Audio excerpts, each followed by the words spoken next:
Rumah merupakan salah satu bangunan yang dijadikan tempat tinggal dalam jangka waktu tertentu. Rumah secara umum dapat diartikan sebagai tempat untuk berlindung dari pengaruh keadaan alam sekitarnya. Namun, tak jarang dari rumah ke rumah ada banyak ditempati oleh makhluk halus atau bangsa jin. Boleh percaya, boleh tidak.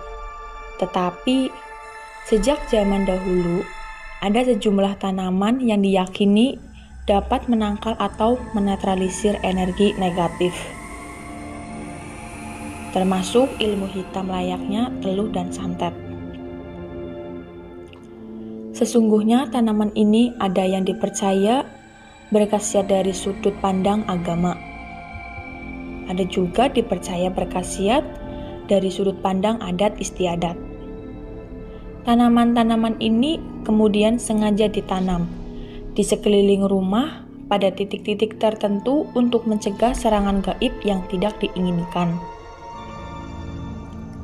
Setidaknya ada 8 tanaman yang energi positifnya tidak dapat ditembus oleh ilmu hitam.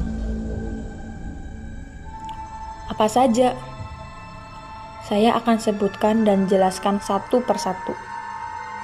Yang pertama, pohon bidara.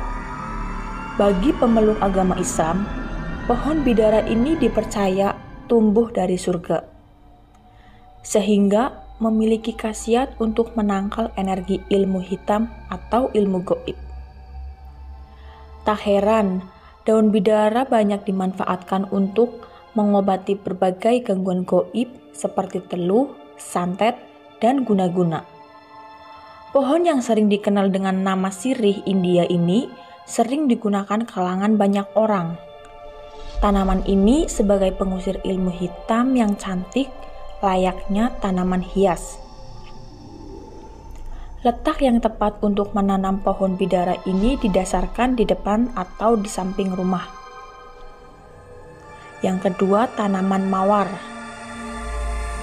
Mayoritas orang taunya mawar itu cantik, harum, dan romantis.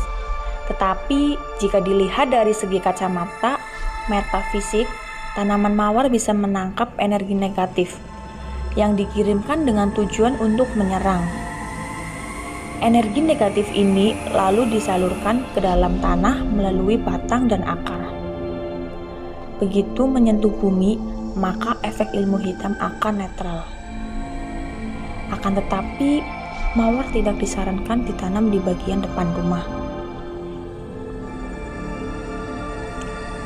Karena khawatirnya limbah energi negatif yang ditangkap tanaman mawar ini akan berpindah tanpa disengaja ke tubuh manusia.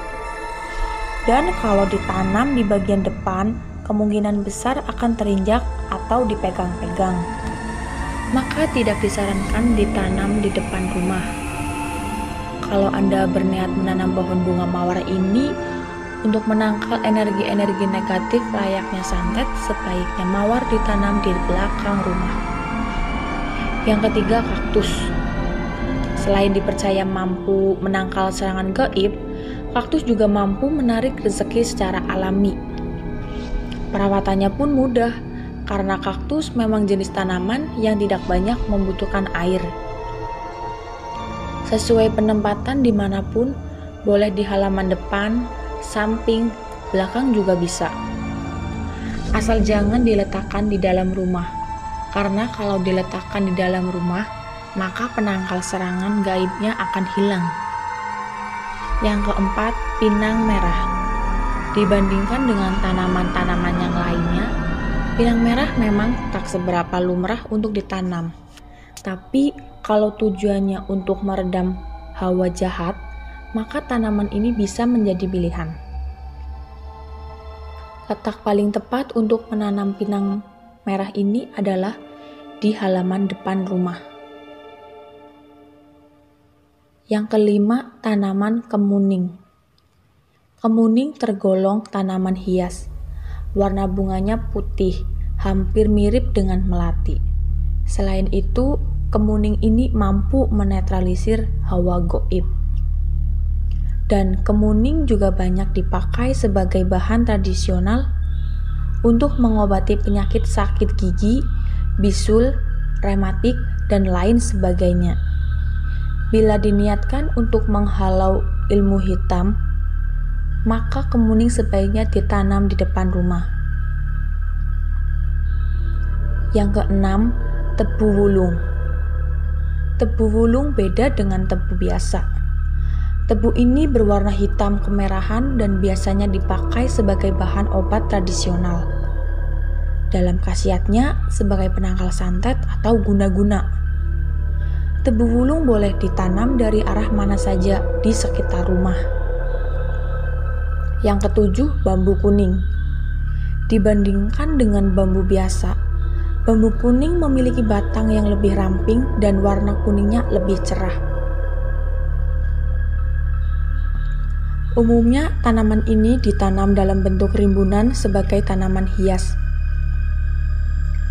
Bukannya hanya serangan ilmu goib, bambu kuning juga dipercaya dapat menetralisir niat buruk orang yang datang, termasuk mereka yang datang bertujuan untuk mencuri, merampok, atau perbuatan merugikan lainnya. Letak posisi untuk menanam bambu kuning ini boleh ditanam di depan rumah dan belakang rumah. Bambu kuning boleh juga difungsikan sebagai pagar. Dan yang kedelapan, cocor bebek. Cocor bebek ini biasanya digunakan sebagai bahan obat tradisional untuk mengobati sakit kepala dan sebagai obat batuk juga.